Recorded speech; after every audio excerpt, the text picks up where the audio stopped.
Are we ready to go live, Dale? We are live. We are live. All right. Welcome to this meeting of the Warren Astronomical Society. I wish we had a camera looking back at the audience here, but we've got about 20 people here in the audience. We are at Macomb in person. I am your president, Bob Tremblay, and so we have a couple first-timers here, don't we? At least one first-timer. Four first-timers. Oh my goodness, where did you guys hear about us? And we have a young man. Oh my goodness, I want to talk with, I don't want to put you on the spot, but I want to talk with you. I've been wanting to get some youth involved in this thing forever, so awesome. We have a young man in the audience, so that's a very, very good thing to see. So, introductions. I'm your president. We are going to go through, let's see. I forgot it. So, Dale Parton, first VP. Let's do that real quick. He is in charge of getting the speakers. Our second VP is Jeff McLeod. He is not here yet. He is in charge of our observatory. He opens it up. We have an observatory at Wolcott Mill Metro Park on actually Camp Rotary off of 29 Mile Road. We have an observatory there. It's how old? 50 years now? Been there for a long time. We have a scope. Every fourth Saturday of the month, we have an open house. We open up the observatory, and even if it's cloudy, we've had people there sometimes. So that's happening on the 27th. Anyway, so our treasurer is Adrian Bradley. He is on the road right now. Our secretary is Mark Kedzier, and is he here? Mark Kedzier is here, and he will tell you that the minutes are in our newsletter, which is online. We have an award-winning newsletter, by the way. Dale Teamy is our publications director. He publishes the newsletter, and it won an award with the Astronomical League, what, 2 years ago now?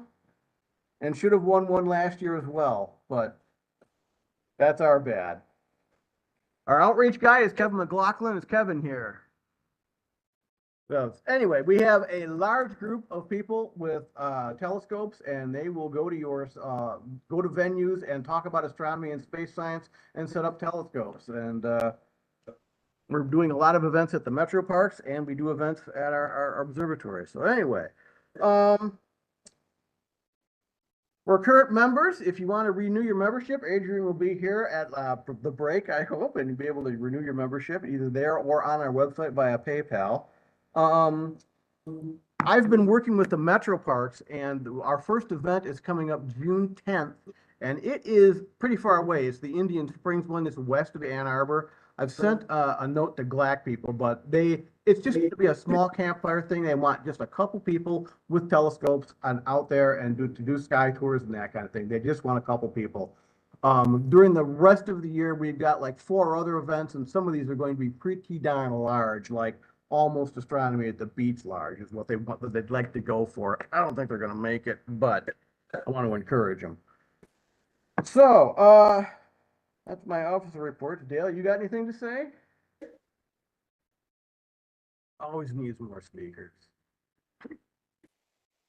If you'd like to talk about anything, there's a lot of space missions going on right now, which could be talked about, or anything that you're talking about astronomy. I would like to see somebody do something with Stellarium about different sky cultures, because they want an award for all the different sky cultures. That would be cool. So Dale Parton is looking for more presentations.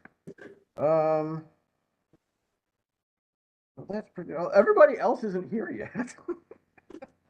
So let's do an impromptu in the news. I posted a couple things recently on the Vatican Observatory site. The Catalina Sky Survey has a brand new citizen science project. It is called the Daily Minor Planet, and you can look at images taken over a short period of time, and you have to see if you see an asteroid or something moving across the field of view, just like they did in the old days. Very cool. And you say, yeah, that looks like something, or no, that's nothing, and you move on, and you categorize that.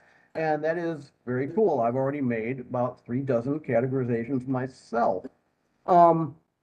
The Juno mission flew by Jupiter on the 16th and got an absolutely gorgeous picture of the moon Io. And I will show the audience there. That was processed by somebody. I was waiting and waiting and waiting for these images to come up. So you can find that if you just type in Juno and Io, you will find pictures from this flyby. It is the guy who did the processing on this image says this is arguably one of the best pictures of Io since the Galileo mission 20 years or so ago. And so that was pretty cool. And they discovered a second ring around the dwarf planet Quoar. They discovered it using the occultation method, and the first one was discovered using the occultation method. They just discovered a second ring.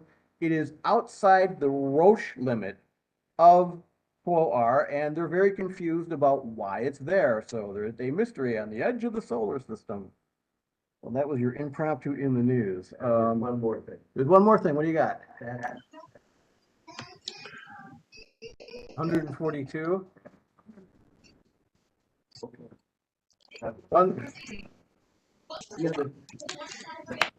There's actually a JPL site now. There's a JPL site that has a listing of all the moons. And yeah, Saturn, it's ridiculous. It's huge. That's it. And 80. They passed Jupiter.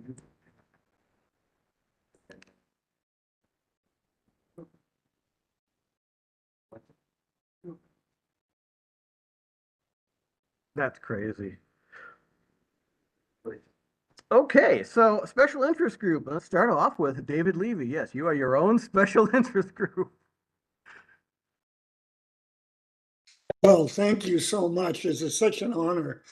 There was one, I enjoy doing the poetry readings to many different clubs and societies. One of them honored me by making me their poet laureate, which I thought was a great idea until they said I have to write my own poem. And I said, I don't write poetry. I wrote one about 10 years ago or 15 years ago, but I rather read other people's poetry. And they said, no, you're a poet laureate. You got to write your own poem. Anyway, I was having a pretty rotten day anyway. You know, I got this beautiful letter yesterday from Adrian when he saw the poem and the article that, you know, the loss of a life partner is very hard to get used to. And someone told me when it started was that you're going to have to get used to that. And now I'm about 8 months into it and I'm getting used to it slowly. The poem that I have tonight that I wrote is called Wendy Among the Stars. Each day I awake. Today is the day. I look towards her, but she is not there. My heart goes on, but do I care? Will anything let in a ray? The night is dark as coal. The sky is stars from west to east. From south to north, just like a feast, a pill heaven sent to calm my soul. A telescope stands, it stands and waits for my eye. It asks just one brief look, forward through space like an open book, and backward through time, open wide the gate. I see a star, why is it there? Lapis philosophorum, philosopher's stone, that strikes the night, it ushers me home. As part of a pattern to learn, I dare. But reason not, general relativity, gravity's geometry, no speck of thought. No idea works, no system bought, a space-time crash to save its dignity. She's a part of me, a beam of light among the stars, in the sky, a plant, not there, but there. My soul enchant, from grief to joy, all through the night. Thank you, Bob. Back to you. Thank you, David. For those new members here who might not know, David Levy he doesn't consider himself an astronomer. I don't think he does, and he co-discovered a comet that plowed into Jupiter in 1994, and it was one of the most titanic explosions ever witnessed in the solar system outside of the sun. And he's been a real big proponent of planetary defense after that, and he provides a bit of astronomy poetry at each of our meetings, and we're awfully glad that he started attending. So, Riyadh, are you there? Double star. Any news? Any double star sightings? Yeah, actually, we've been kind of clouded out the last few open houses, but I'll be out there on the 27th, and we'll have a list of double star observing that we can go through. We still have not been able to experiment with the spectroscope we purchased, so we got a lot of stuff to do. Also, I'll be out actually this Saturday. We have a group of scouts that's going to be out there, and Bob Bird is going to join me, and he's going to give a presentation. And if it's clear, we'll open the dome for them as well. Thank All you. right, thank you. Yeah, so at our observatory at Walcott Mill Metro Park, we frequently host boy and girl scouts there, and there's these outbuildings that they house at, and it's pretty cool. How many scouts have we had this year? How many scout troops? At least 3 or 4 so far. We've had plenty. We've had I would say a few hundred, maybe somewhere around a couple of hundred scouts already this year. That's fantastic. All right, any other subgroups? I see radio. Is anybody here doing anything with the radio subgroup? Building a radio telescope in the backyard? All right, so observing reports. Anybody got anything that they've seen? Hey, Adrian, you can't show pictures, can you? Can you show them when you get here? But showing pictures and driving would not be No. a good thing. No. But I have actually used the eyepiece recently. We have had smoke in Michigan drifting over from Canada. It's starting to dissipate.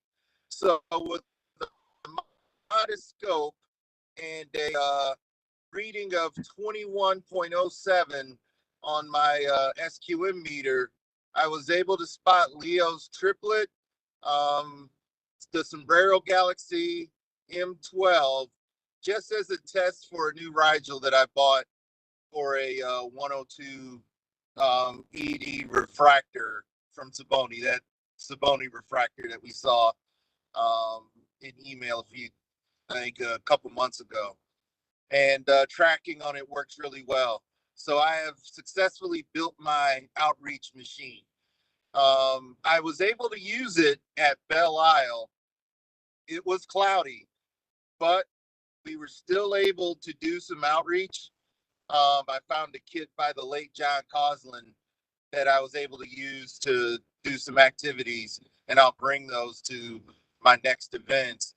But Venus made a brief appearance, and there were up to 7 people who got the lucky ability to see Venus for the first time through a telescope, and they were very excited about it. Was a crescent? They see a crescent? Say again? Did they see a crescent? Yes, they did. I had Very enough cool. power for them to see a crescent.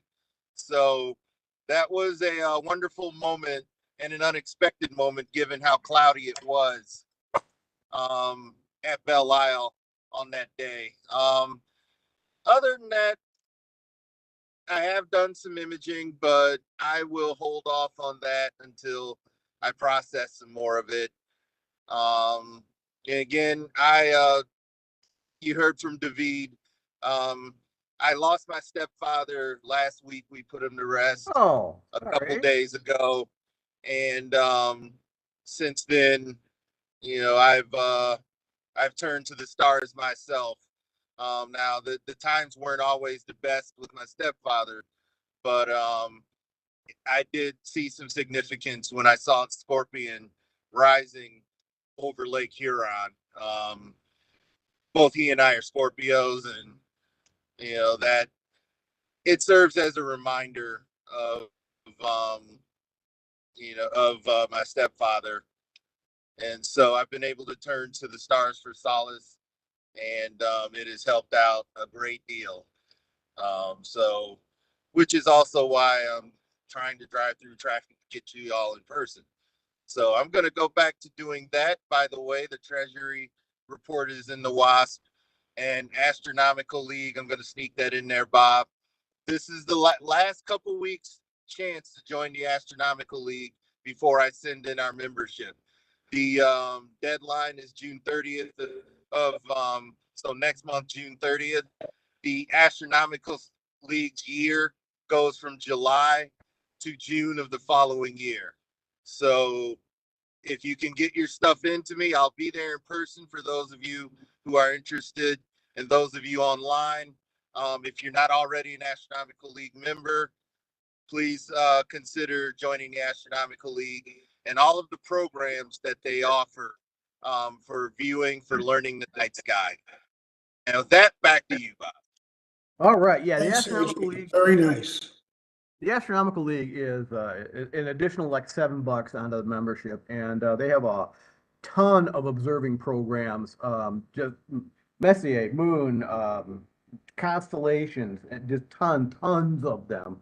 And you have to log your observations and turn them in, and they will award you a pin that you can put on a bandolier or what have you. And you want to say something, Jim? Yeah, wondered if anybody had caught the occultation of Jupiter the other morning. No, I heard it was happening. I did not see it. Anybody? Okay. Or the Northern Lights on Mother's Day night. I'm going to be very upset if I miss Northern Lights again. Yeah. Yo, speaking of Northern Lights, I keep saying that I've got the spaceweather.com solar flare notifier. This thing had that many notifications of solar flares today. I'm like, oh my goodness. So if the lights go out, you know why. So, any other observing reports? My granddaughter looked through my telescope for the first time, didn't know what she was doing, but she knew to look through the eyepiece. So, wait, we're getting there. Can't wait until she actually starts using it. What do you got?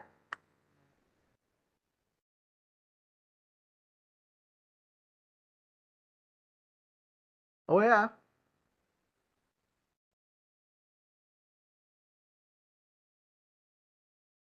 Bob, Yes. if they're okay with coming up to the computer, then we can hear their observing Come on up reports. here, Oh. and everybody will be able to hear you. But we have an audience member here who's talking about the website heavensabove.com, which, yes, we're aware of it. Okay, here you go. Hi, I'm Jerry Bloniak. How you doing? This is his first time here. Yeah. And astronomy has been my hobby for at least the last 50 years. And I used to have, a Celestron telescope before the motor broke. But anyways, tonight and for the next 2 weeks, I don't know how many of you have seen the ISS. And like 2 days ago or 3 days ago, it made a horizon to horizon pass from southwest to northeast. Yeah. And it only takes like 6 minutes. And tonight, let's see, today is June 18th. It will make a pass, it will make several passes, but the brightest pass will be at 9:20, it'll start at 9:23 tonight, and it'll reach its highest point at 9:26 p.m. And here's a map. I don't know if Yeah, if you go to heavensabove.com, they've got International Space Station tracker, satellite trackers for a whole bunch of things, and you can print out a map which will show you where in the sky things are going to be. It is a fantastic resource. That's heavens-above.com. Somebody put a nebula up there. What's that? That's really pretty. All right, so it is coming up on 8 o'clock. Anybody else have any observing reports? Well, Marty said that a large sunspots appeared. Oh, yeah, let's do that. So come on up here, say it to them. And then I'm gonna bring up, oh, hey, there we go. Wow. It'll be 8310, just coming around the edge there. Yep. That was Very way up. large one coming around. Look at that sucker. Ken Burton. Yeah, I'm, made reservations to go to, Albuquerque, to see the annular eclipse in October. And I'm gonna be staying with some friends that live down there. I haven't seen them in years, so that's gonna be part of it, but, that's where I'm gonna go see it this time. Does it go right through Albuquerque? It's gonna go right through Albuquerque, right through Roswell. It's gonna go right through that whole area there. And, in October, it's gonna be beautiful out there, so. And if I have to drive a little bit one way or the other, fine with me. Good. All right, so I am going to bring up the Solar Dynamics Observatory site here and try and share it. Well, I have way too many windows open, as usual. So the Solar Dynamics Observatory is an orbiting space telescope that is constantly watching the sun in multiple frequencies, and it displays images that are about 15 minutes in time. And this is the corona. There we go. So yeah, we can see it here, but I got to share the screen. Wow, look at that. All right, so WebEx, share that guy.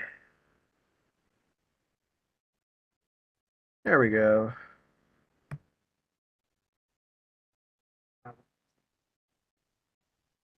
"34 days." It actually rotates faster on the equator than it does on the upper regions. Beautiful.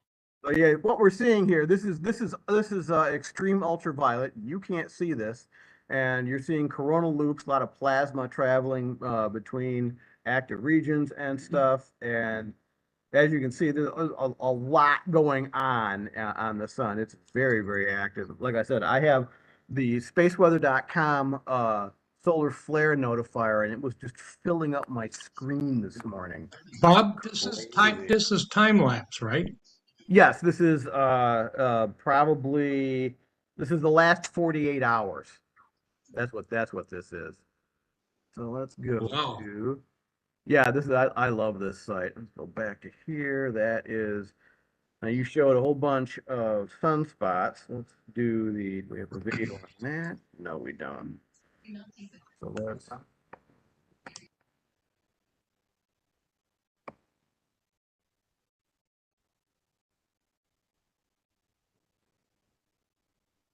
yeah, it,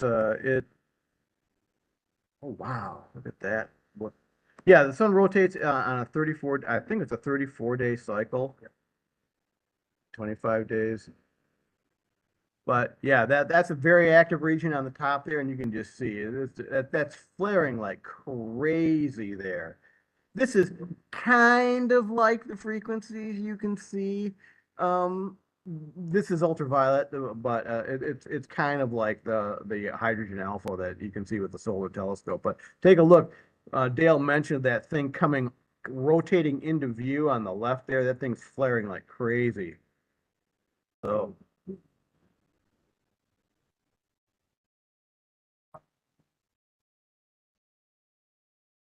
could be.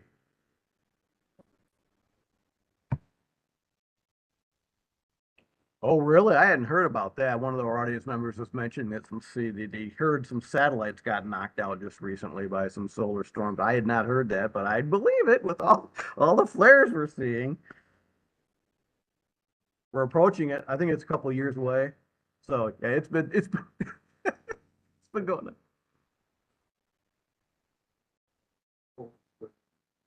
Full 35 days. Okay, so it's faster along the equator. Right. All right, so it is 7:54. Why don't we take our break now, and we will reconvene at about what, quarter after? Yes. Would you please give an observatory report? That would be nice. Jeff McLeod would like to. We've got freebies up here too. If anybody wants these aren't solar system cards, these are small body cards. So these got asteroids and comets. So freebies from NASA. They're very cool. They finally updated. Yeah. Okay, on the outreach front at the observatory, I have a scout group looking for a volunteer June 2nd or 3rd. So get at me and just let me know, like, yay or nay. 2nd or 3rd. They're there Friday, Saturday. So whatever day is clear. If you're a fan of mine, I will be giving a virtual presentation for the Detroit Library on the 23rd. It's The Moon Is Not Going here from a couple years ago. A goodie, but an oldie. I'm also giving a planetarium show at the Wayne State Planetarium Friday the 26th. Then we have our discussion group at the Wayne State Planetarium on the 30th. So if you've never been to one of our discussion groups, this one's a little different. It's actually inside the planetarium, so we get kind of special access. You get to actually ask them, like, hey, tell me about this. So that's fun. Observatory is good. Mark Head's over there, patched a small leak for us. We've got our telescope parts. We're going to start looking at the job for configuring them. We got a guy who's looking at fixing our motor drive. Hey. Not going to start doing sometimes good like spin. The regular open house is not this Saturday, but the following Saturday. And we're going to have clear skies, so if you get out there. You keep saying. When have I ever been wrong? Could you repeat the discussion group, time and place? Yes, the discussion group is the Wayne State Planetarium. It's in the basement of Old Main. You can find it online just by searching Wayne State Planetarium, and that's going to be 7 o'clock on the 30th. 7 o'clock? Yeah. You gonna issue an email on that? Yeah, we'll put out a blast. Yeah. Yeah. We should. I'm working on the, Okay. Still off and that.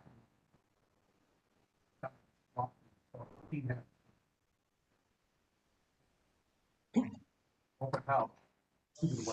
Yeah. Okay, yeah, for those not in the know, while I was away, we bought a very nice solar scope, so we're looking to piggyback that on the telescope in the observatory, so we can do some really cool sun stuff. Oh, wait, there's always more. Snacks. Angelo brought them tonight. I bought cups for our usual quota, so I didn't expect so many people to be here. I don't know how many cups are in here. I got enough napkins. I think there's so.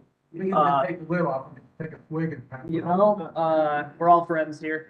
I don't have a volunteer for Cranbrook, so if I don't get one, we all go hungry. So if you'd like to volunteer for bringing snacks to any of the upcoming meetings, let me know. If you'd like to host a discussion group in any of the months to come, they're completely open. Let me know. And now, maybe. All right. So that was Jeff McLeod, If you go to our the observatory chair. Brit, 8 feet down. The solar shows where the latitude of the. All right, it is 8 o'clock. 25. For those online, we are taking a break. We will reconvene at 8:15 for our feature presentation. In the meantime, chat astronomy.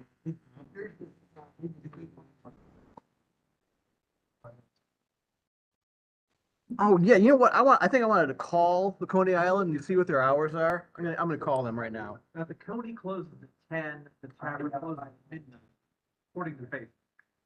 That one down there. Oh, you're thinking of different? Yeah, well, when we used to go to at Groesbeck and 12 Mile. We stopped going there because they were doing a Red Wings thing, and that was years ago. But I don't know what their hours are. Bob, how many people do you have live there today? How many? We have about Roughly. 20 people here. Good. In a couple minutes, that number's about to change. I just pulled up to the parking lot.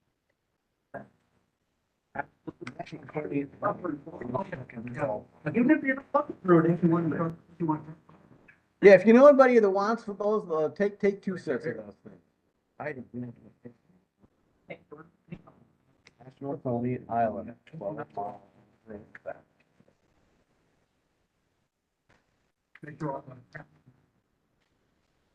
Yeah.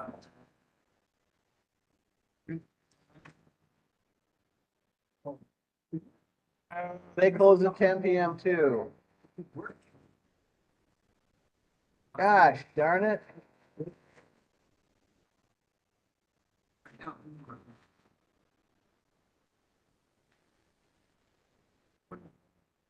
At the west side of Detroit. On your Sunday night, you drive. Yeah. Friday night, their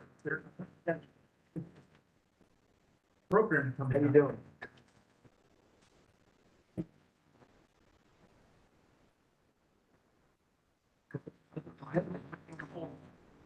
Well, that's disappointing. Well, They close at 10 too. Boo. it's more common. Yeah.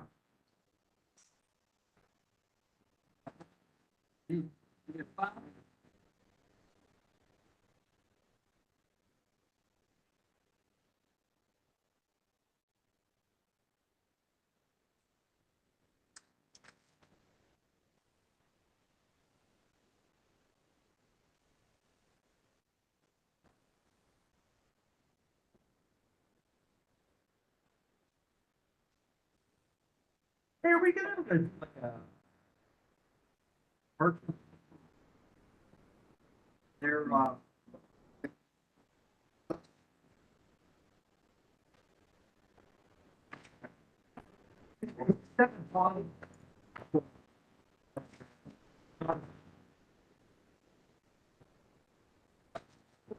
like the logo of this one.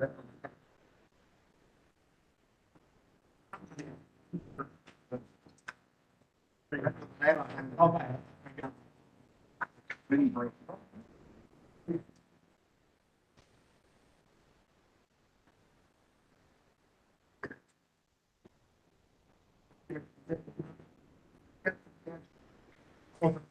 Here. Right here.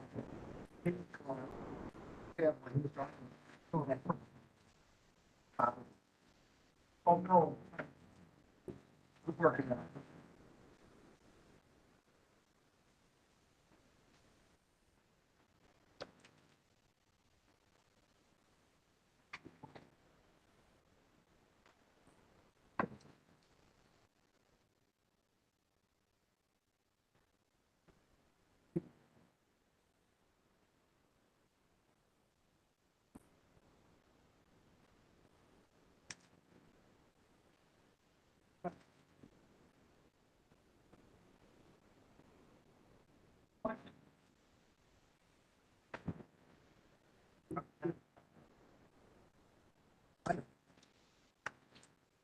Know what it is. I'll take it off.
I was just told to check out Curious Droid on YouTube. I will go there right now.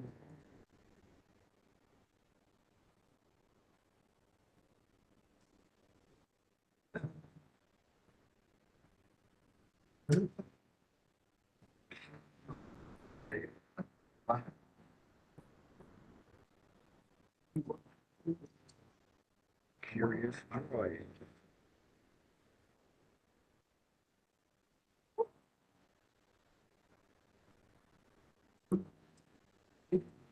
What number?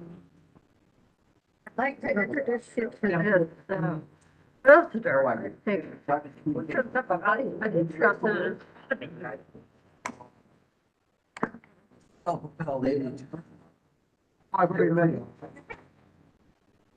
Yeah.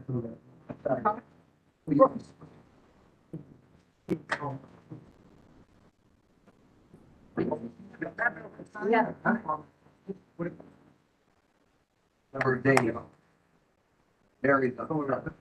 So basically, there's torsion, it rotates faster in the middle. You don't think about that, that it goes at a different speed.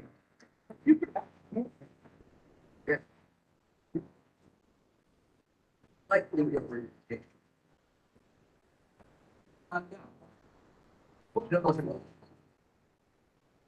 Slow as what, planet?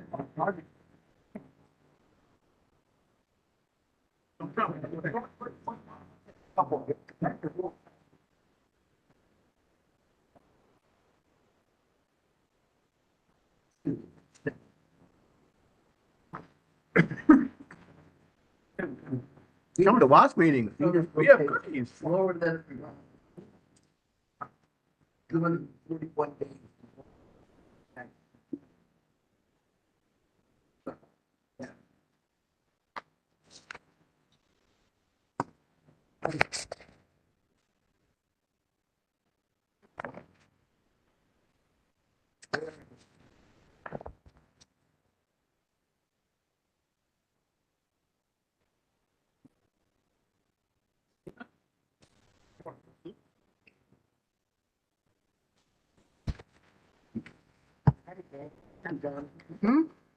What exactly can I get into that? What do you got? The fastest thing I could get. You've got, who makes it? What is this? Racer? Yeah, it's a, what is it? An RTX 1070, I think. It's fast. I mean, I've got a monitor, a wraparound monitor, and it has no trouble driving it at all. Like 3440 by something. The range and, yeah, I looked at them and that's one of them. The atmosphere is 10 times full. This was the one at Micro Center. Yeah, I done it. It's a big deal. I had a gaming laptop before, but it was started the fan. Was I did this report. yeah, it's like so I got it at Micro Center. I went up to the guy. He must have loved me. I said, "What is your fastest gaming laptop?" And that's what I got. I play a lot of games on it, but I also do. I haven't done it, but if you do any, like, drone video processing, you know, you shoot in a type of raw format and long compression and then post, you know.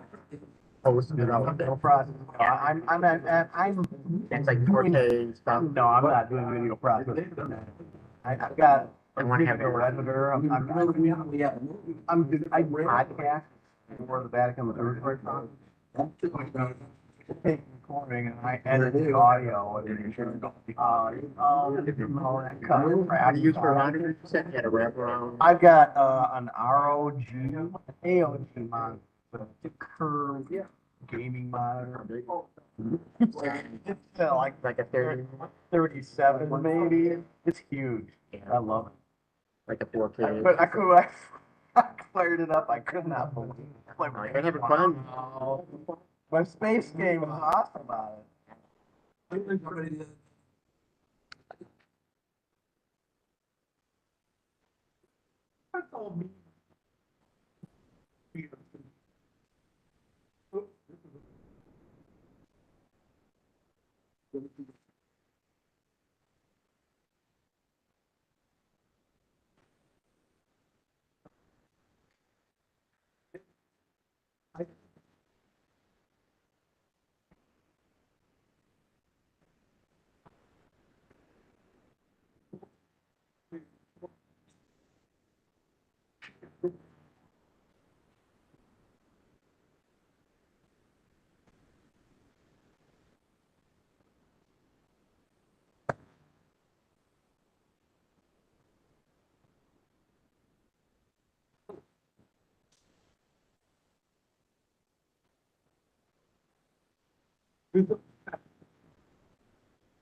Couple meetings there, the numbers been coming up, it's like a great turnout. Yeah, they've been growing every time. If this keeps up, we're gonna be at standing room only again in a couple of weeks or in a couple more months. Cranbrook, sometimes we can get. We had, before COVID, we were packing that place. We had that, we were like easy. The auditorium was half packed at least. The first meeting I came to was one of these, community college. Yeah.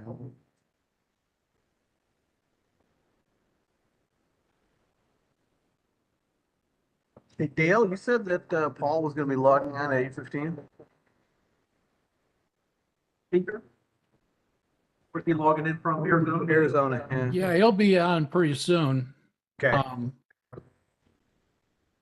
His introduction was 8:20, so I figured he'd be around 8:15 or so. He'll be coming in.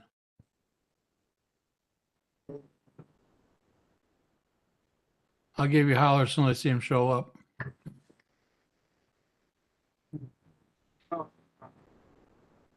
Well, you have been in contact with him earlier, though. Oh yeah, yeah. He did a tech check earlier.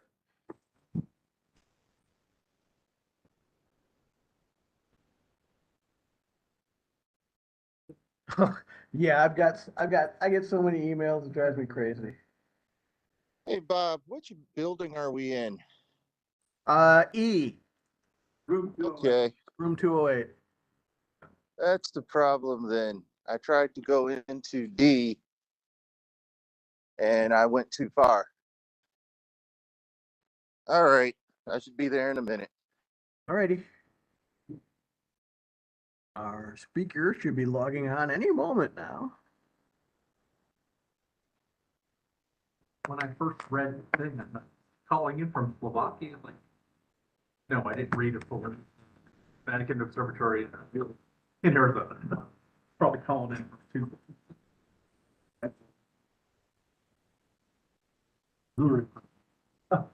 So while we're waiting for our speaker, I might as well tell you a bit about what he works for. He is the vice director of the Vatican Observatory Foundation, or the Vatican Observatory. I contract for the Vatican Observatory Foundation. I do IT stuff for them. I call myself a factotum. I do a lot of different things for them. But have I seen what? Yeah, the shadow of the flat Earth. Yeah, that's nice. Flat Earth. But Paul Gabor is he is, oh, there he is. He shows up at these meetings we have every full moon with the Vatican Observatory Foundation, and he gives a report on the telescope and stuff going on at the telescope. Hopefully there won't be any fires he has to report about this year. All right, so are we ready to get started here? Dale, we are still live. We're live. All right, here comes Dale Parton.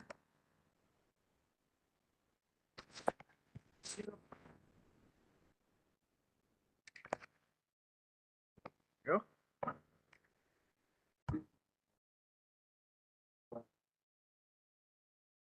You guys ready? All right, let's get started here.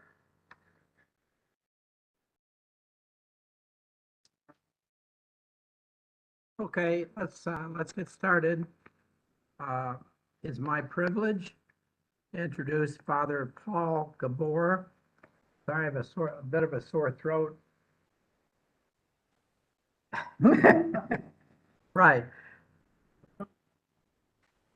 He comes from Slovakia. My wife's relatives come from Slovakia too. He studied particle physics at Charles University in Prague. Then he worked at CERN. Then he joined the Society of Jesus. He then studied philosophy at Krakow and theology in Paris, where he also earned a doctorate in astrophysics. Pretty diverse kind of background. Since 2012, he has been the vice director of the Vatican Observatory in charge of its branch in Tucson, Arizona. And his main research interest is studying exoplanets. He kind of gets around, I guess. He teaches the history of astronomy and the philosophy of science at the University of Arizona. Participates in international discussions on the leap second and the date of Easter, which I think there's controversy about how to calculate. He's the member of the International Astronomical Union and the American Astronomical Society. His topic tonight, the future of the leap second. Paul? Thank you for having me. Good evening from Tucson. Let's just go through the basics first. Do you see the slides? Yes, we do. You do? Okay. Very good. So let me introduce the reason why, in fact, that the Vatican Observatory has something to do with timekeeping in general. It is because of this scene, if you like. This is the tomb of Pope Gregory XIII in St. Peter's Basilica. And what it shows is the Pope sitting here and members of a committee, obviously, who came up with the new reformed calendar. So what happened, as you know, is that since 1582, we have this Gregorian calendar, which some countries adopted pretty much straight away, and some countries took their sweet time adopting. But in any case, this had obviously an astronomical background, and the Vatican Observatory was first observatory at the Vatican, sponsored by the Pope, was established sometime in the mid-1570s for this very purpose. So the Vatican Observatory has been involved in this for quite a while. And I need to mention Father Clavius, who was a part of that committee, and he came up with the explanation of a calendar, which is a very voluminous and very detailed book that explains the calendar and how it should be tweaked in the future. So, for instance, knowing that the length of the tropical year that he worked with had a certain uncertainty, he came up with the idea that the calendar needed to be tweaked sometime around the year 5000. And the same goes for other details of the calendar. But basically, this connection between the Vatican astronomers and the calendar has been kind of recognized. This is an example from the 1920s, when the League of Nations, as it was at the time, commissioned a group of experts, including a Jesuit from the Vatican, to come up with a study about the feasibility of reforming the calendar. Among other things, one of the questions was when to celebrate Easter in a kind of a more, let's say, predictable way. And this type of a thing has been around. So currently I'm kind of the go-to person at the Vatican Observatory when it comes to these timekeeping issues. So what is the Vatican Observatory's story? Maybe Bob Crimbley already told you. Basically, it's a story linked to light pollution. So from its start at the Tower of the Winds, which was built in the mid-1570s in connection with that calendar reform, the observatory moved to different places in Rome, and in the 1890s, it started back again at the Vatican. You can see some nice domes in the Vatican gardens. And then in the 1930s, it was basically because of light pollution that it needed to move out of Rome and move to the Pope's summer residence in Castel Gandolfo. And so you can see this nice little castle with 2 domes on the roof. There are actually 4 domes in total, still in Castel Gandolfo, but they're not particularly well suited to scientific observations anymore. And again, because of light pollution.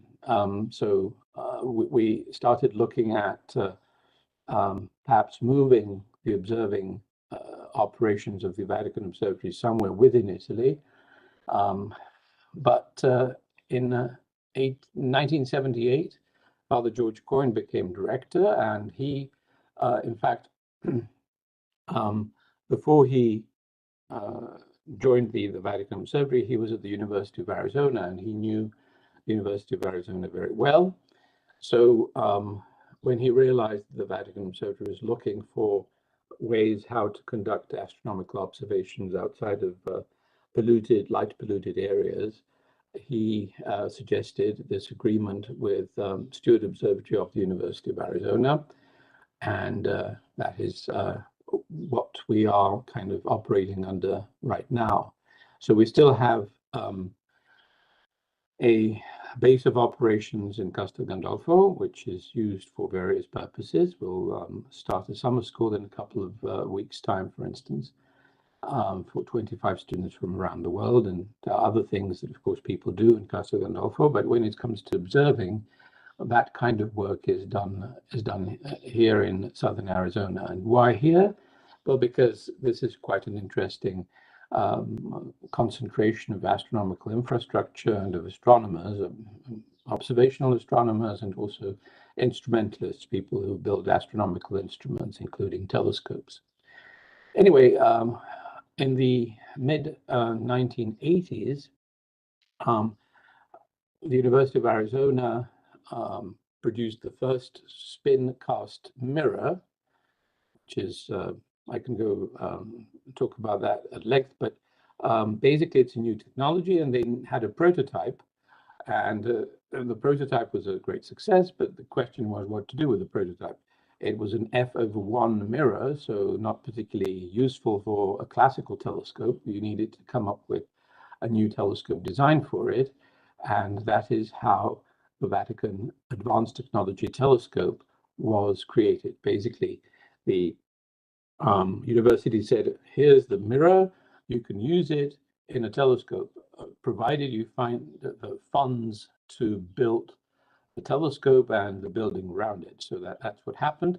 And now we have basically the location in Italy, and then in Arizona we spend most of our time on or near campus of the University of Arizona, and when some of us go to do some observations, they go up to Mount Graham at an altitude of 10,500 feet.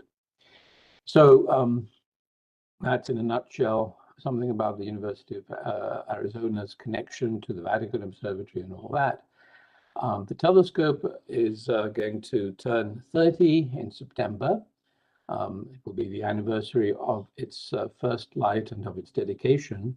So we are having a little celebration over the weekend of the 29th through September through October the 2nd. Anyway, we all obviously know that 1 second has something to do with a solar day, namely that it's one part in 86,400 of a solar day. Okay, that's great. But that's not actually the definition as it stands in metrology. In 1960, a definition was introduced, which was still astronomical, but it was linked to the orbital motion of the Earth. And then in 1968, basically the second got decoupled from astronomy, and the definition rested on the technology of the day, which was atomic clocks, namely a cesium clock that uses microwaves to monitor what the cesium atom or atoms inside it do. So this technology was pretty stable by then, and that's how we are defining the second now. And so since 1968, that's been the definition of the second. Now, you may know or may not know that, in fact, the second is kind of pretty much the only unit nowadays, that base unit of the international system of units, that is defined in terms of something like this. All the rest of them are kind of defined in terms of the second and of other fundamental constants of physics.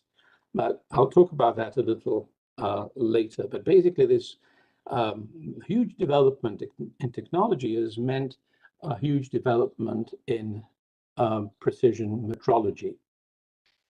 So basically, when it comes to the actual definition of the second, which we use today, that definition of the second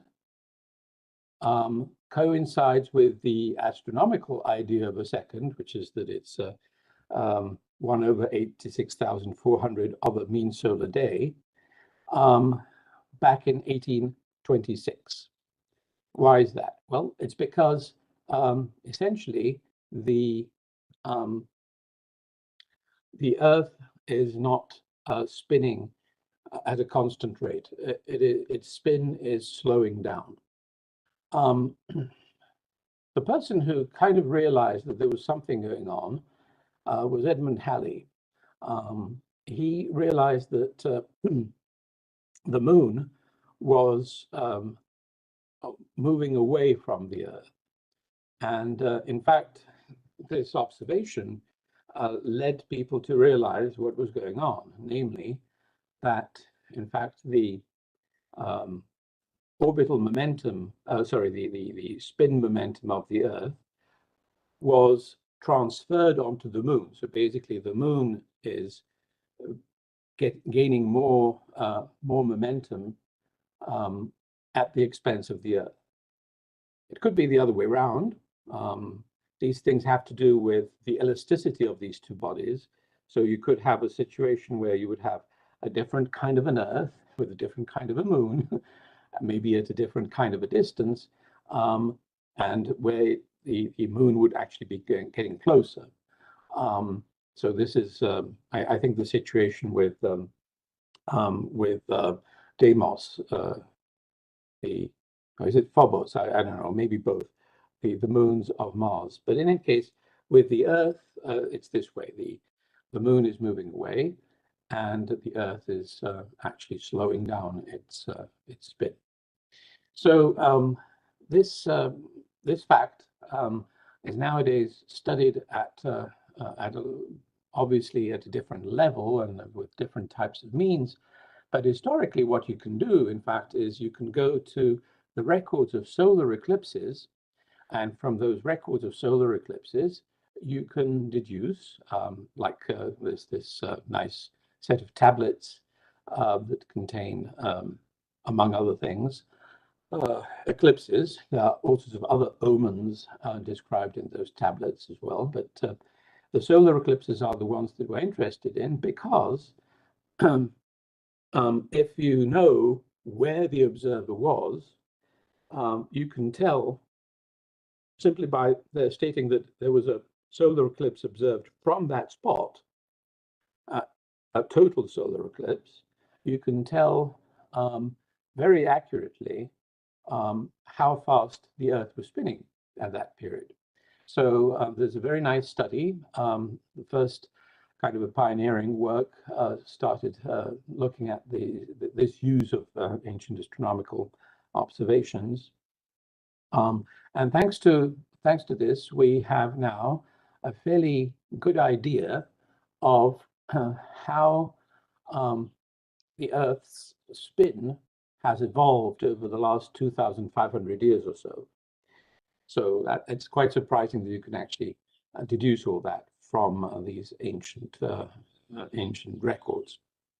Now, what I'd like to show you is a little video that tells you a little more about the current technology used for the determination of where exactly the Earth is in space, how it is oriented, and how fast it's spinning. To most people, there are exactly 24 hours in a day. The ground only moves during an earthquake, and the Earth rotates just like it does on a globe. And generally speaking, that makes sense. But scientists who like to find out exactly what's going on know the ground actually moves around quite a bit. Days are never quite 24 hours, and the Earth actually wobbles on its axis in a very particular way as it revolves around the sun. Scientists know all this by using a technique called very long baseline interferometry, which is basically a fancy term for using radio dishes to very precisely measure the Earth's orientation. VLBI was originally developed back in the 60s to take pictures of quasars. Early on, though, someone realized that because quasars never really move, you could use them as reference points, throw the whole process in reverse, and figure out how all the telescopes were moving relative to one another. Basically, when a quasar emits a radio wave, that wave reaches different telescopes at different times. For astronomy, you'd use a computer to imitate a giant telescope and get a good picture of the quasar. But if you instead pay close attention to the time differences, you can use geometry to figure out how far apart the telescopes are. And by making lots of those measurements, you can start to see how the ground beneath the telescopes moves around when you have to adjust your clock, and that the Earth wobbles on its axis as it moseys around the sun. So the next time you feel like you've had a long day, or that your house is a few millimeters from where you last left it, you can switch on a bunch of radio telescopes, point them at quasars, and find out just how right you are. Okay, so basically, what this is a very interesting probe of is the fact that the Earth is not a solid body and that there are some strange things going on. So what we know, for instance, from these detailed observations, this is kind of the length of day plot covering a period from the 70s until 2017, I think. You can see these oscillations. There are various types of weird fluctuations in the curve. It's not quite obvious where all this is coming from.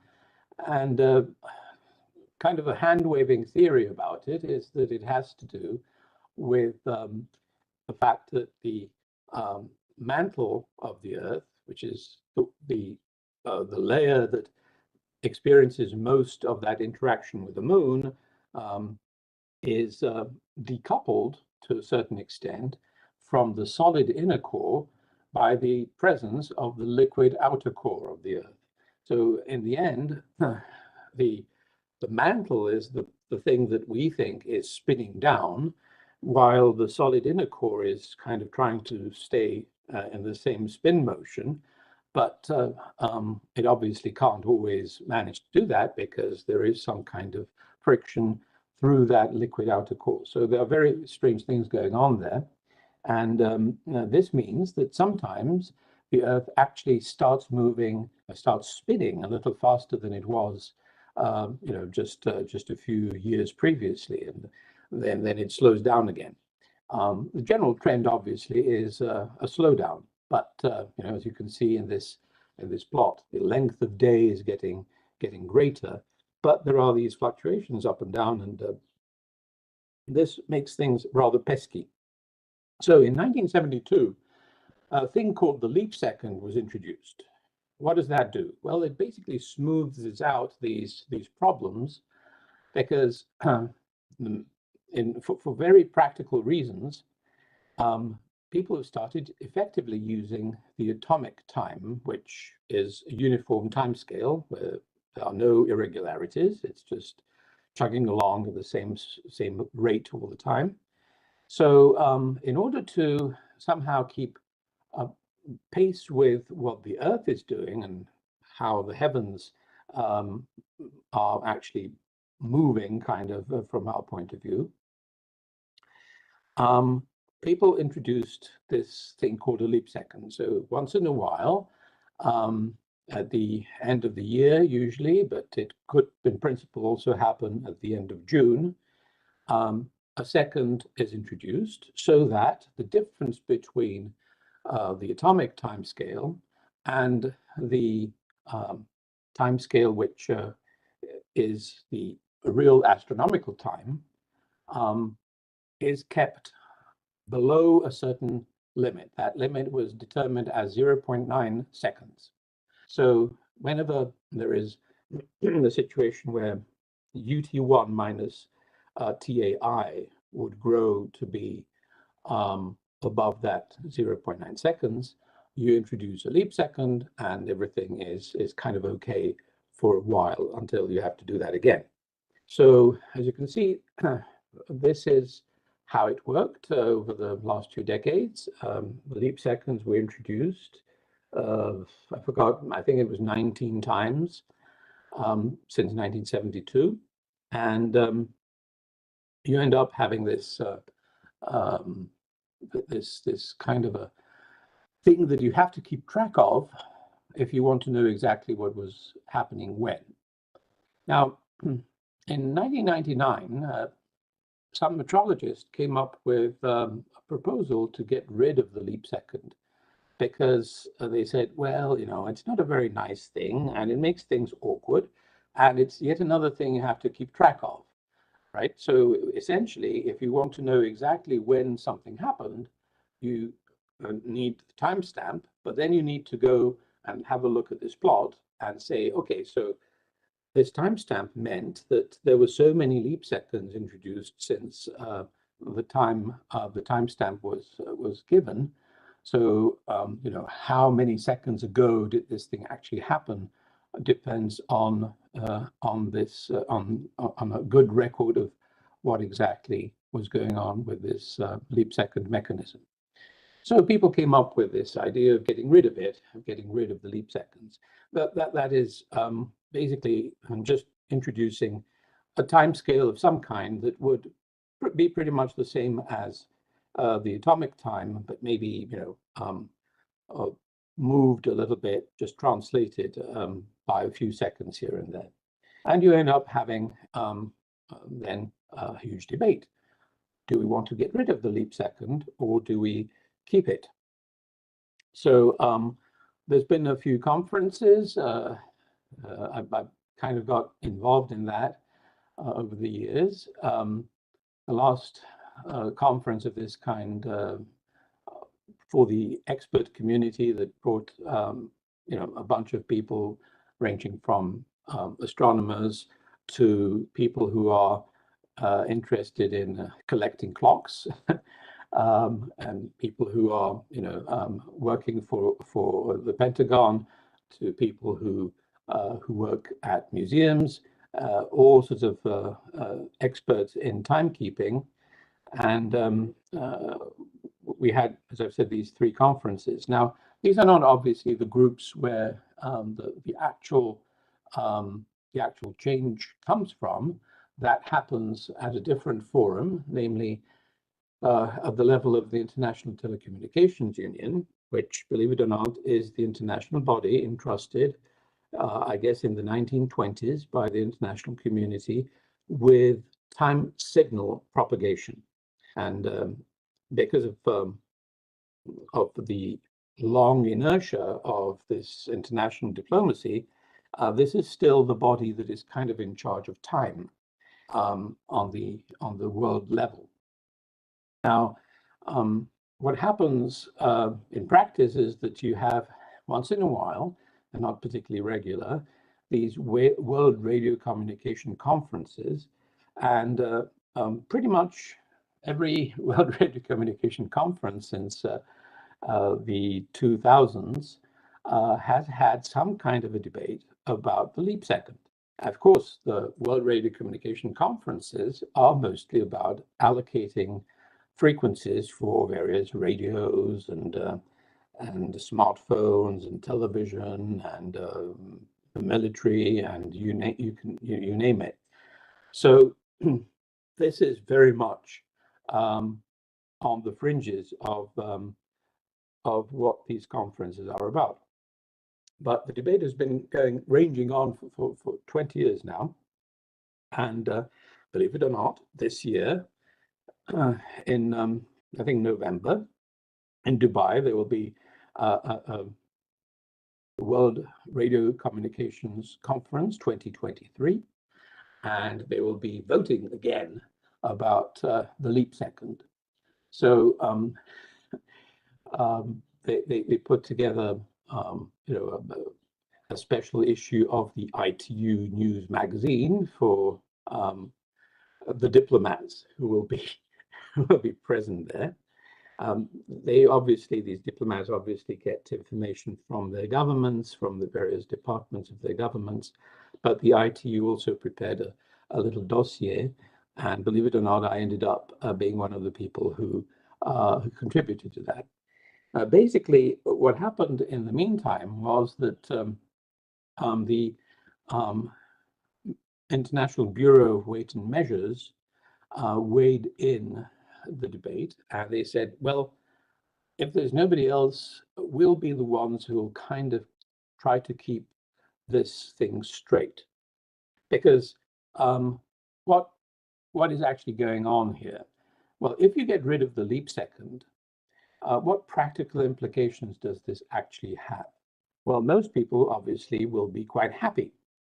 Let me give you an example. Somebody who, for instance, is in charge of IT at a bank, they need to know that the timestamps for various banking transactions make sense. Now, if they were to go with the exact wording of the law, they would need to introduce timestamps for the 61st second, the leap second, every once in a while, which is an IT nightmare.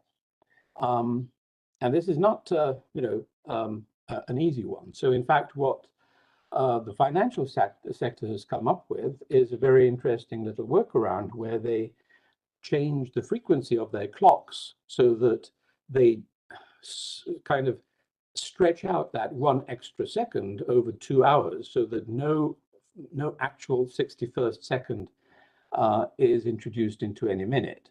Instead, you have longer minutes. So that is a workaround. It's kind of against the law, but that's what the financial sector has been doing. There are many other groups of people who would be happy to get rid of the leap second. But the people like you, astronomers, amateur astronomers in particular, need to be a little vigilant. Because if the leap second is dead and gone, then you might have a problem with your mount control software. Basically, you'll need to ask your mount control software provider to answer a very simple question. How does that software encode the difference between UTC and UT1? The UT1 is the time, the astronomical time scale that your mount control should actually be keeping track of, whereas UTC is some version of the UTC will very likely be the time that everybody else will be using. But for astronomical purposes, the software needs to keep track of that difference. Now, if that difference is by definition less than 0.9 seconds, it is very possible that the software that you have in your mount control that runs your telescope doesn't actually take that into account at all. Now, the proposal on the table right now is that the difference between UT1 and UTC would grow to basically an hitherto undetermined level. And over the next 100 years or so, maybe it will grow to be substantial, and could be several minutes maybe. And of course, then there is the very interesting question of how do we remedy that, and will there be some way of getting back to the situation where the time that we use for civilian for purposes of our normal lives, our civil timekeeping, is somehow reconnected to astronomical phenomena, and that task, the BIPM, the International Bureau of Weights and Measures in Paris, decided to take upon itself. I mean, proposes to take upon itself. So that's the practical side of things. Now, when it comes to the less practical side of things, this is kind of the question of what does all this do to our world, to the society as a whole, and so on. You might think these things are too subtle for anybody to notice, but there is a cumulative effect, I believe, that is not to be underestimated.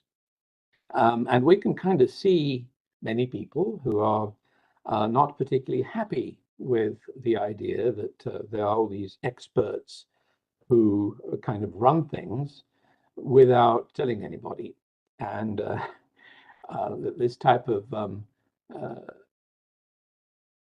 resentiment where people kind of feel left out, feel that they are not really in control of their lives, in control of the institutions, etc. This kind of unease, I think, is very obvious to everybody these days. This situation where people effectively are quite happy to embrace sources of conspiracy theories, believe that the earth is flat and everybody's lying to them, etc. I mean, this is, I believe, one of the things that contributes to it. When we, the experts, make these decisions for people without actually taking too seriously the fact that these things do have some repercussions. So let me start this topic by asking a very nice little question. What is greater, the sun or the moon? Now, obviously, all of us would say that the sun is obviously a much more important thing. It's much bigger. Everything in the solar system revolves around it. It gives us all the energy, etc., etc. I mean, yes, the sun is the champion in our eyes. But in this kind of a funny story put forward by Nikolai Gogol in this book from 1832, the peasants from some backward village discussing the topic decide that it must be the moon which is greater, because after all, the sun shines during daytime when there is light anyway, but the moon shines at night when it's dark, so it's much more useful. Now, in order to say something like this, notice that these people didn't realize that it was the sun that causes daytime, causes daylight. The day itself was, in their mind, not necessarily linked to the sun. Now, this might sound like a joke, but it's not really. You need to get back, try to think in these kind of archaic terms, when many things are not obvious. So, for instance, we all know that there are seasons. We have these strange weather patterns that keep changing in a certain rhythm. Now, it probably took quite a while for people to realize that these are the same rhythms that the sun also somehow undergoes in the sky, that it rises slightly further to the south or slightly further to the north of east throughout the year, and that these patterns are somehow linked to the same patterns that the migration of animals or the the vegetative cycle also manifests. So basically, you have this interesting connection that people made, and the connection wasn't of a scientific nature. For quite a while, the connection was essentially sought after in the realm of symbolism. Basically, what they were looking at were these cosmic cycles, and these cosmic cycles would have some kind of a fundamental existence, and they would manifest as these various things in the biology of the earth, where animals and plants behave in certain ways at certain times, and also heavenly bodies behave in certain ways at certain times. And all of this would be a consequence of the same cosmic cycles. One of the oldest collections of essentially texts that link these cosmic cycles with the earthly cycles is Hesiod's Works and Days, so about 700 BC. It's basically a farmer's almanac with mythological reasoning explaining why things are timed the way they are. So what I'm trying to say here is that for a very long time, people have thought of time and timekeeping and these various cycles in these terms, rather than in terms of what we know about astronomy and what we know about the biological rhythms that have to do with the tilt of the earth, etc., etc. So timekeeping has these practical purposes recognized from very early on, but they also have roots that are perhaps less practical, but they are symbolic. And the symbolism is very powerful, and it still exerts quite a lot of influence on society as a whole. So what I'm saying is that Science, in fact, in many ways, meddles with the collective unconscious. And this has to do with things like the leap second and its decoupling from the astronomical underpinnings that it traditionally had. So basically, this is an issue that has been around for quite a while now. This scientific meddling, so to speak, started, I believe, in the 18th century. So before that, we had this very nice idea that effectively, when it came to the world of human beings and the world of, let's say, heavenly bodies, they were somehow connected with the same kind of logic by these cosmic cycles and by various other things that mark this union of microcosm and macrocosm. So effectively, people measured things using the human body, for instance, and we measured time according to what we thought were natural units. And then perhaps as a consequence of various problems like the 30 Years' War in the 17th century, etc., people in the 18th century, the age of Enlightenment, came up with this idea of using reason and well-reasoned arguments to reform all social institutions, including metrology. So what they came up with was this idea that instead of using the span of somebody's arms as the base of units for length, we should use something which is completely universal, something which would be uncontroversial, something that every reasoning person would be quite happy and ready to accept. And this was the idea behind the definition, the original definition of the meter. So you take the meridian of the Earth, the 1/4 of it, basically, of the great circle that a meridian is. And so you'd go from the North Pole to the equator, and you divide this into 10 million bits, and you end up having 1 meter. Okay, so a great idea.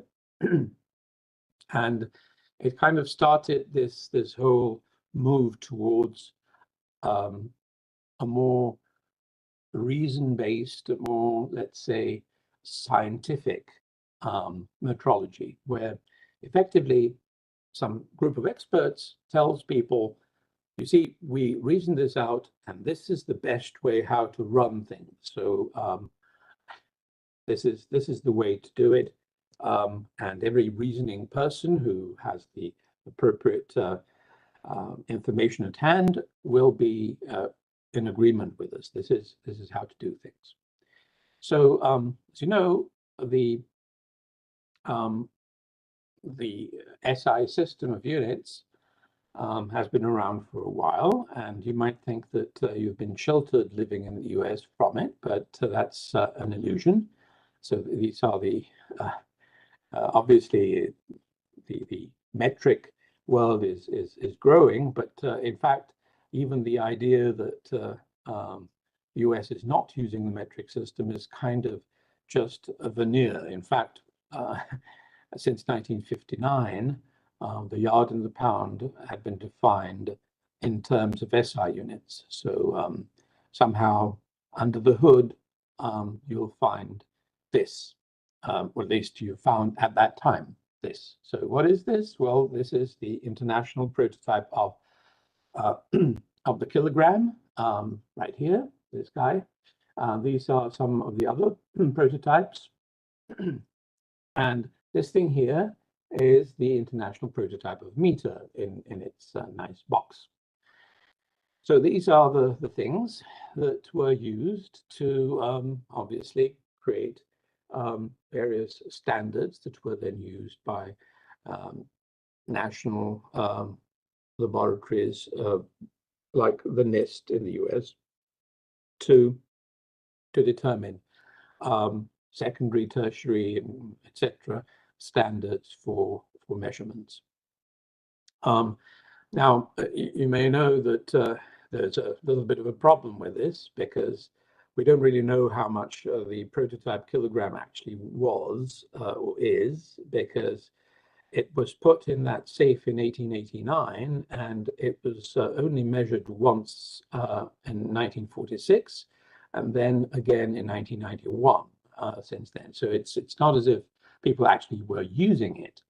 And the funny thing is that, in fact, those measurements have shown that we don't really know what is going on with that particular prototype, because it looks like it became heavier, which is not possible. Anyway, you ended up essentially having a nice new system of units introduced, a kind of a reboot of the system of units, which was approved in November 2018 and took effect on May the 20th, 2019. So it'll soon be 4 years. We've been using a new definition of the kilogram and of lots of other units as well. And all of these are effectively using the same kind of an approach that has been already in place when it comes to the meter, the definition of which changed in, what was it, 1980, I think? Where are we? Yes, here, 1980. 83. And the definition of a meter since 1983 is that it is the distance traveled by light in vacuum in 1/299,792,458 of a second.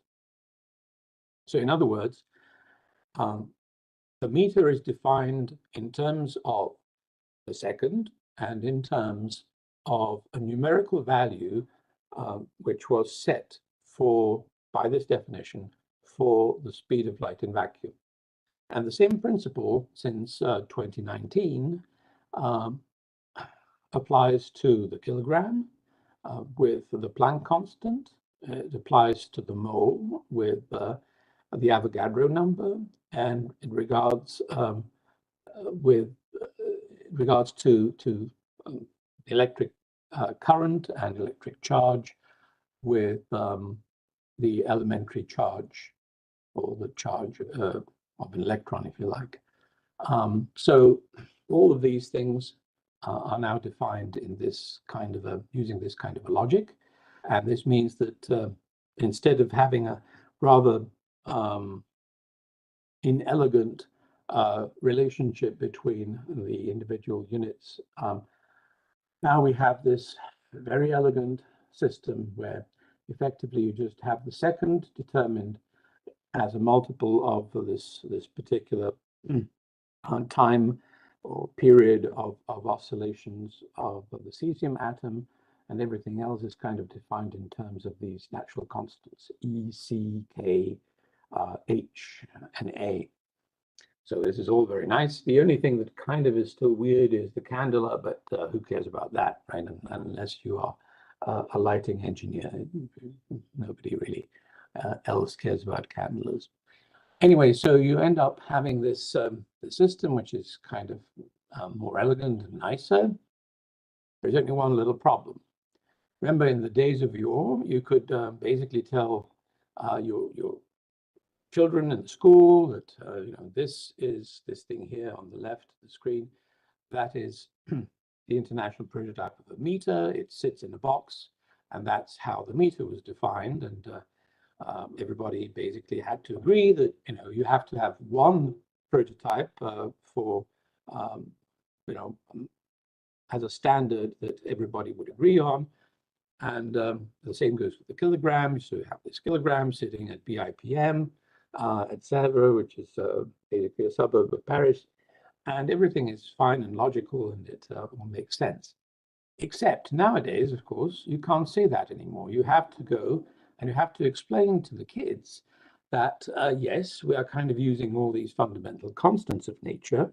And this means that in order to actually recreate a mass of 100 grams, for instance, to make sure that this is what a mass of 100 grams looks like, you have to use a very complicated gizmo that uses a whole bunch, actually only three, of quantum effects that all somehow evoke the various fundamental constants of nature, including Planck's constant, this thing called the Watt balance, or the Kibble balance, because Kibble was a gentleman who first proposed it, is the way how you can simply measure the weight, or the mass rather, of a standard in terms of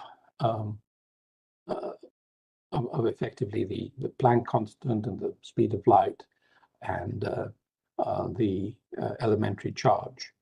So, all right. So in order to understand exactly how a Kibble balance or Watt balance works, you need to go through, I would say, about 3 years of quantum mechanics on college level. So this is a little bit of a problem. I have still not seen any new textbooks for elementary schools that will actually explain what is going on.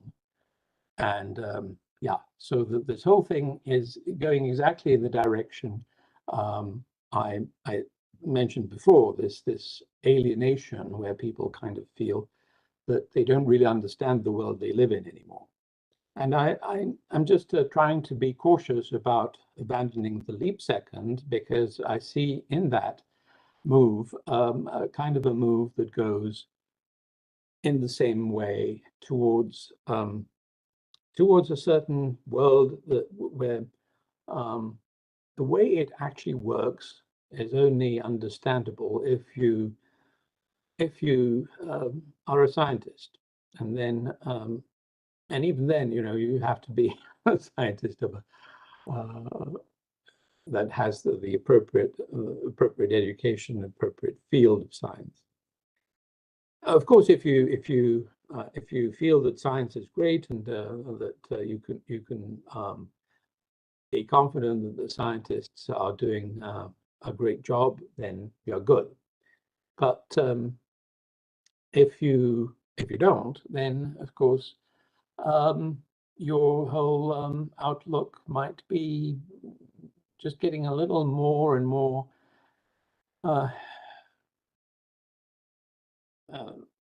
kind of leery of what is going on in the world. So essentially, we will see what exactly happens at the World Radio Communications Conference in Dubai in November 2023, whether there won't be a situation like the one that happened 10 years ago, when effectively out of the blue, about 30 countries said, no, we are not going to support this. And that was a complete shock. We still don't quite know where that came from. But yeah, so we shall see how things go. Now, of course, with the BIPM, which kind of volunteered to take care of timekeeping, and including the leap second, and including all this legacy that it represents of, once in a while bringing back to the table the question of what do we do to bring time, the civil timekeeping, in some kind of a relationship to astronomical phenomena. This thing will be more interesting than before, because now we kind of have a workable proposal on the table. So the BIPM people, I have a lot of sympathy towards them, and I collaborated with them on many things, but we shall see what actually happens on the level of basically the politics which is behind it. So I think I'll stop here, and I would be quite happy to field a bunch of questions. I hope I haven't put you to sleep. Come on up here. All right, so, Father, can you see me? Yep. Yep, okay, I'm from St. Augustine St. Monica Church here in Detroit. So I've seen your trap, and Bishop,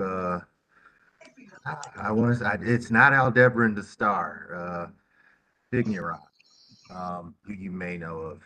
Well, with all that out of the way, the question I had was, with the introduction of the leap second, is there a consideration for maybe preserving the basic idea of times when day and night tend to happen? I know we're dealing with the daylight savings time, for instance, which may or may not be considered politically done, but does the leap second factor into, let's say, average ordinary person like myself waking up and seeing the sun sometime between 6 and 7 in the morning and setting sometime between 9:30, 10 o'clock in the summer and a lot earlier in the winter?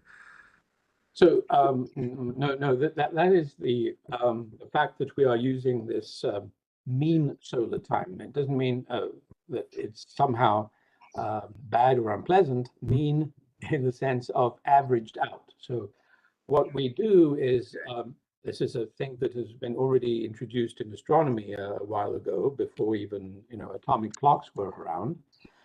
We do this averaging out of time. So we use, for several purposes, a time that kind of goes at the same rate. And as I said, this was already true before the atomic time was introduced. This kind of uniformly propagating time was called the mean time. So if you use the actual solar time, which is called the apparent solar time, that's the technical term for it. It's not that it's unreal, it's the exact opposite. It's the one that appears, the phenomenal time, the time of the phenomena of the astronomical sky. That time changes over the course of the year. And the difference between these two is called the equation of time, which is another of these old terms, where the word equation doesn't actually mean an equation, it means the averaging out process. So how do you average out the actual so-called apparent solar time so that you end up having this mean time, which is smoothed out? So this averaging out is called the equation of time, and it basically differs. The amplitude of those differences is about half an hour. Now, in your question, there is also the question about daylight saving time and things like that. Well, we have the time zones. So in fact, the time astronomers are interested in is local time. The civil time, of course, is local somewhere, but it's not in your location. It's a local time for a given meridian. And so one way of getting rid of the leap second without actually impacting anything else is simply shifting the meridians where the time is defined. But anyway, that's another solution that I'm not quite sure will be adopted anytime soon, but it's a possibility, because remember what I said before, that you have to keep track of things, and that makes it impractical. So for instance, here you have to keep track of when the leap seconds were introduced, but that's by no means the only thing you have to keep track of when it comes to timestamps. You have to keep track of when daylight saving time was introduced every year, you have to keep track of things like which time zone you happen to be in when you are making a particular observation, let's say, and writing down that this happened at, I don't know, 8:15 or something in the evening. Well, what exactly do you mean by that? A historian would have to go and look into all the records to see what exactly was the status of your time zone, of your daylight saving time, and all that. On top of it, there is also the leap second, which is a kind of a very small correction to all of this. Now, why I said that the leap second is different from the rest of these things is because the rest of these things, things like time zones, things like daylight saving time, all of that is still kind of making at least, doing at least some kind of lip service to conformity with astronomy. If you get rid of the leap second, there is no actual connection with astronomy anymore. The connection then has to be introduced somehow from the outside. It's there is no actual mechanism behind the civil time that links it to these cosmic cycles. But obviously, this is a very technical thing. And as I've said, it can be taken care of in several different ways. And of course, when it comes to symbolism, people only perceive that the symbolism is somehow broken with, with a certain level of unpredictability. So I'm not quite sure when or if people will even realize that, that things like midnight are not midnight, obviously. If you see a horror movie, there is all this stuff about midnight or about noon. Well, and they somehow equate that with 12 o'clock. And it has nothing to do with 12 o'clock because, all these things have a lot of, they have to do with this thing called the equation of time, etc. Anyway, so Jim, you got a question? Gotta unmute yourself. Can't hear you, Jim. Jim, I think you're still muted.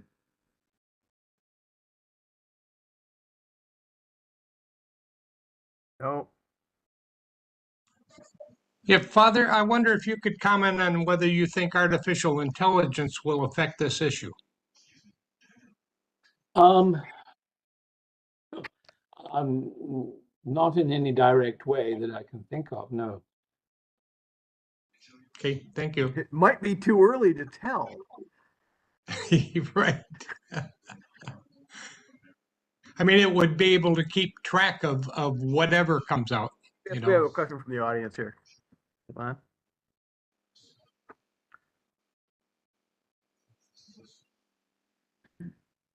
Artificial intelligence has actually been around for a very long time. I mean, more than a decade.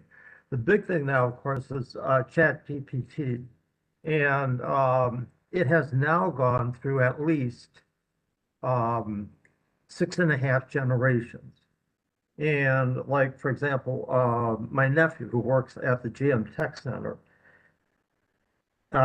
he's the head of a group that, works on the next year's automobile. And they'll put together a prototype like made out of, I don't know, plastic or something. And he'll supervise the group that's doing it. And if they have questions, they come to him and he'll go before a screen that, can see him. And he won't even have to even talk to it or ask a question. The screen will look at him and it will actually read his facial expressions and the unconscious changing of his facial expressions and give him an answer without him saying a word. So, artificial intelligence is basically it'll be able to control our minds. They've already created CT scanners years ago that could scan your brain and read your thoughts. This was done in Oxford, England. So, I mean, the rate at which artificial intelligence is going, we may all become robots.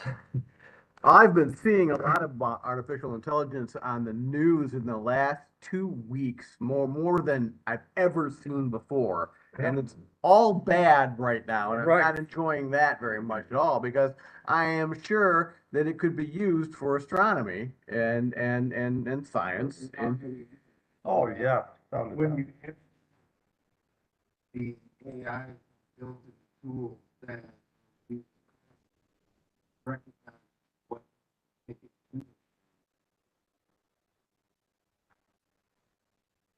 or it cleans that.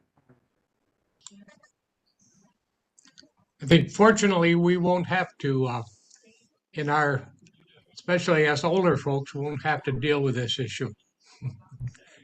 Control should could be put on AI to limit, and you build it back. Yeah. The problem is not everybody. Follow the money. so, Paul, I noticed you didn't mention come on, you talked about UTC time. You did not mention GPS time, and you said that we're all using that right now, but don't really realize it. Right. So that's a very good point. Effectively, one of the reasons, or if not the reason, why BIPM feels that it needs to do something is because they're in the business of creating UTC, right? But they realize that very few people actually use UTC nowadays. People kind of most of the time use GPS time, which is a form of UTC, you could say, but it's not really. GPS time is an atomic time scale, which is uses the SI second. So like all of these atomic time scales, they use SI seconds. UTC uses the SI second. But the difference between GPS and UTC is that it doesn't have any leap seconds in it. So GPS time basically started out, I forgot when, in 1980 or something, with a given offset from UTC. And it has just kept chugging second after second since then. So effectively, the BIPM people said, okay, we are getting less and less actual users for UTC. So now we need to make sure that UTC becomes something that people start using again in a direct fashion. And so GPS time can be kind of used to determine what UTC is without any problems if you don't introduce any leap seconds, because then basically you just say, okay, so UTC is the same as GPS minus, I don't know, 30 seconds or something, and 29, I've forgotten the exact number. But so this is kind of what was the motivation why the BIPM waded into this particular debate. They just felt that in practice, people have kind of stopped using UTC. Instead, they are using GPS time. And of course, NTP, the time we use in our computers, is derived for the most part from servers that use GPS time. So it's a derivative of GPS time rather than a derivative of UTC. So yeah, you can obviously program the NTP to take care of this, and it has been done that way. So the NTP takes care of the leap seconds, but yeah, it's an interesting technical issue here. But also, as I've said, it's the motivation why BIPM has waded in, because they just feel that that UTC is losing users. So when it comes to satellites for navigation uses, there are obviously several systems. The GPS system is the one that is run by the Pentagon. So it's a US military system. There is a European system called Galileo. There is a Russian system called Globnavsat or something. Now, the GPS satellites and the Galileo satellites can be adjusted to leap seconds or without leap seconds. The software is updatable. The firmware of those satellites is updatable from the ground. The Russian satellites are not. So the Russians have been adamantly against getting rid of the leap seconds because their software kind of counts on the difference between UTC and the actual astronomical time, what the Earth does in space. That difference must be within 0.9 seconds. If it can be any number, then they are in trouble because the software isn't written that way. So it's a software issue, but for them it's a big one because you can't just pull down the satellites, reprogram and launch them again. So the Russians have been kind of one of the nations that have been steadily opposed to any change of the definition. Father, I have a question. So we're talking here about the leap second, but there you go. What's the correlation between the leap second and like the leap year, where we add a day at the end of February from time to time, and the calculations used, you know, not just every 4 years, but every century, every millennia, and so forth. Is there any correlation between the two? Are they completely separate? You know, is whether or not we keep the leap second, does that have any bearing on whether or not the leap year continues as it is, how that's calculated? That's a a good question because I kind of didn't talk about that at all. But obviously calendars are also a way how to somehow make a relationship between these various astronomical cycles and our everyday life. And the mechanism behind this, a mechanism used quite often to determine these calendars or define these calendars, is the idea of inserting days or taking some days out from time to time. And the calendar we use has a specific algorithm how we insert the leap days. And of course, that has nothing to do with the leap second. It's a completely different issue. The calendar has to do with, at least that particular calendrical cycle has to do with how the Earth moves around the sun, right? Whereas the leap second has to do with the Earth spinning on its axis. Now, of course, the length of the year expressed in terms of days is going to vary because of these changes in the Earth's rotation. But that's a very small effect that doesn't really affect the calendar. Many other things that affected more than that.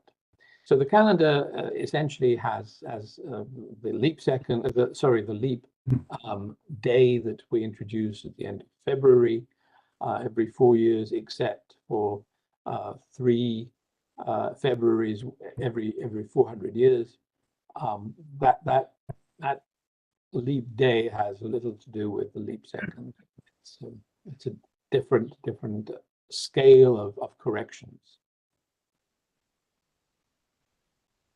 All right, we're at 9:30. Can we have any more questions? All right, well, let's thank our speaker. Thank you, Father Gabor. All right, thanks for having me. Cheers.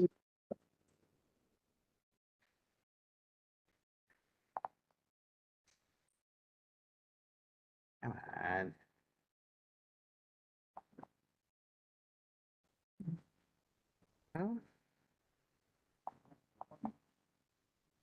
And There we go. All right. So, our next meeting is, come on, is Monday, June 5th at Cranbrook Institute of Science. Our Stargate Observatory is next week, Saturday the 27th. Our discussion group is the 30th at the Wayne State Planetarium. So thank you all for coming, and good night, and keep looking up. Good night, everyone.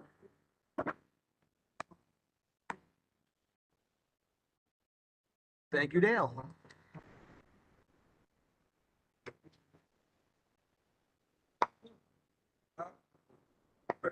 Gonna hand it. I am not sure. I'm not gonna be here, we're gonna be up north. Well, since I can, since I go to every meeting anyway, so.